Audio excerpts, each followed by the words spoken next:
everybody, it's that Cuber guy, and today I'm going to show you how to make a Siamese 3x3.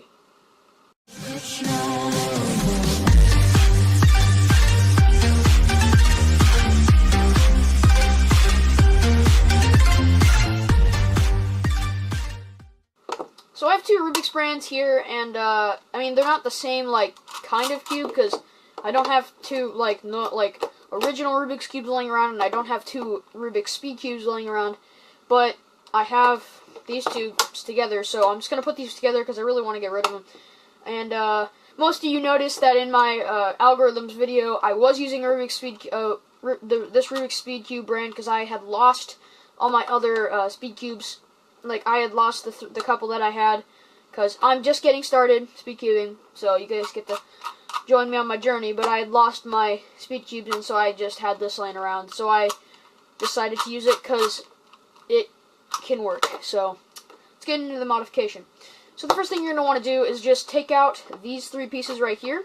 So on our speed cube, on the speed cubes, it's kind of easy, but of course as a Rubik's brand, it's really tight. You're not going to need these pieces, so you can just snap them if you want.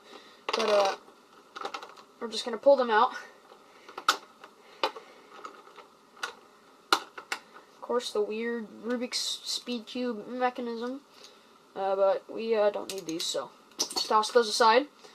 I'm probably going to need to sand this piece down so that I can glue them together, but I'm not sure yet, so I'm just going to continue with this. Now I need to take so actually, you're going to want to decide which side you want to be up, so I'm going to go with this. That's going to be my color scheme. So I'm going to take these three pieces out. Boom. Now we have two that we can put together, and yes, I'm going to need to shave that down. So now I need to go do that. Now, if you just have two normal Rubik's brands, then you're not going to have to worry about sanding it down, but since I have a Rubik's Speed Cube here, it's going to have to be, these pieces are going to have to get sanded down. So now I just have to sand it down.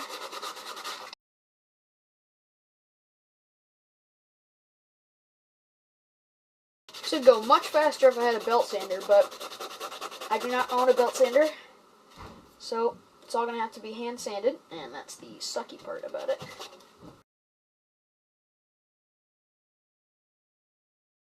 And once you have that piece mostly sanded down, you can just file off the edges to make it rounded. If you think you've got it flat down enough, you can just put it back in the puzzle, and then you can move on.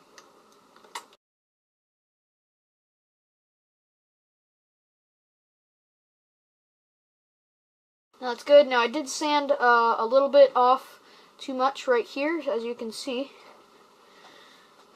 One second, let me focus it. As you can see, I sanded off a little bit too much there, so it's going to be a bevel, but it's not too bad, so we'll just continue. Now the next piece I need to do is this center here, and I'm just going to do it with it assembled. So I'm going to put this piece back in,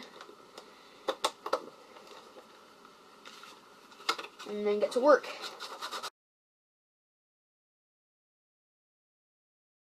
I'm thinking now that this is taking too long, so I'm going to unscrew this and then continue on.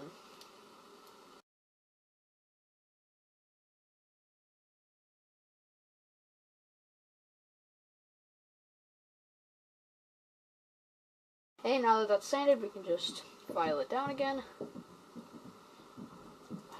And then when that piece is finished, it should look something like this.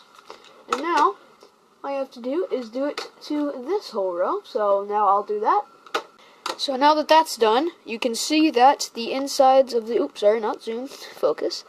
You can see that the insides are completely flat. And now we can get on to the Siamese part of the mod. So what you're going to want to do is get super glue, but I do not have super glue, so I'm just going to use some hot glue. And actually first, you're going to want to scuff up the edges that you're going to be gluing together. So you're going to want to be scuffing them up. And you might notice that it's not fitting in perfectly. And so then you can go back and you can do more. And mine is not fitting perfectly right now because of this edge. So I'm just going to go over and sand it again, just to give it some final sanding. So I switched to outside because the weather is just wonderful out here. In the middle of February, it's like 61 degrees. So I was just putting these together to test the fit, and I realized that it's not the pieces, it's actually this core. So I'm going to sand down this little nub right here and try to get it flatter and more flat so it can actually fit. So here we go. Actually, I think I'm not going to sand the core. I think I'm going to sand this piece right here because it will be covered up by that. So I'm going to sand out this middle piece right here, and then get back to you. Do not want to do that. And that fit looks good. So now I'm going to get my glue gun and glue these two things together. Actually, before I do that, I'm going to want to take off these stickers here. And since these are tiles, they do not need to come off. So I'm just going to remove the stickers from here. I do not have a sticker removal tool, so I'm just going to use my knife. That's not my knife, that's my saw. Oh! That hurt. I'm not going to use that.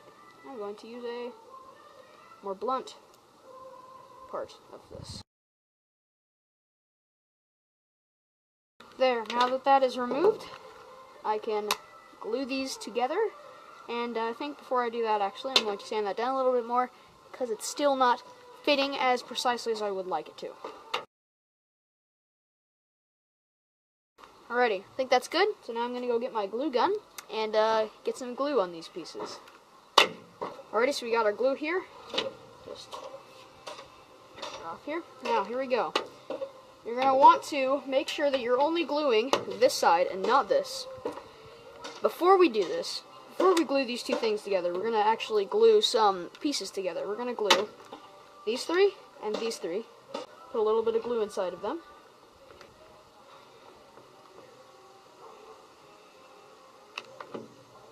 Squeeze that together. Spread this piece apart. Put your tip in there. Squeeze out some glue.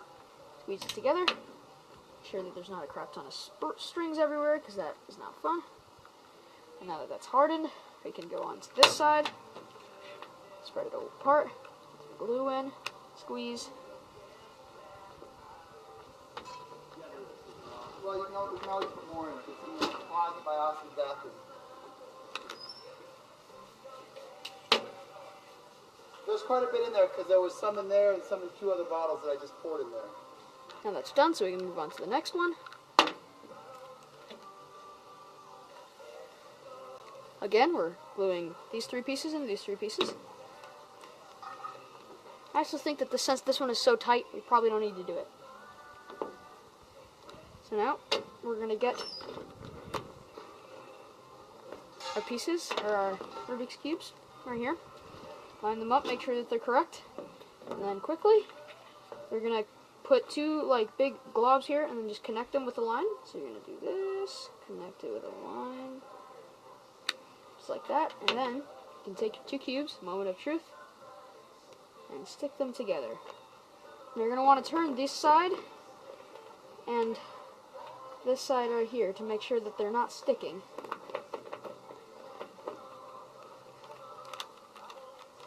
And that's drying. Just do that. Do that. There you go. There's your Siamese 3x3s. So we're just going to let this dry a little bit. You can put this on a table and push to make sure that they're level. But there we go. Siamese 3x3s.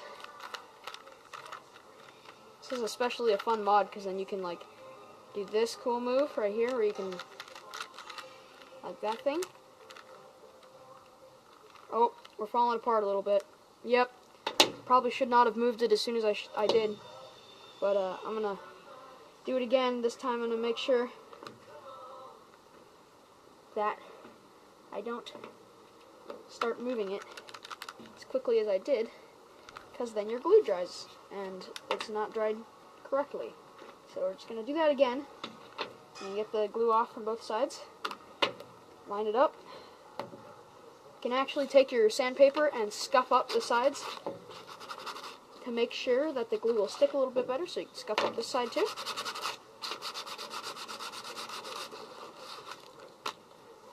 Those are scuffed up. Now, I'm just going to make sure that all the glue is off of this. There we go. Going to quickly dot there, connect it with a string. There we go. Now we can put this together. You're just going to want to squeeze really tight.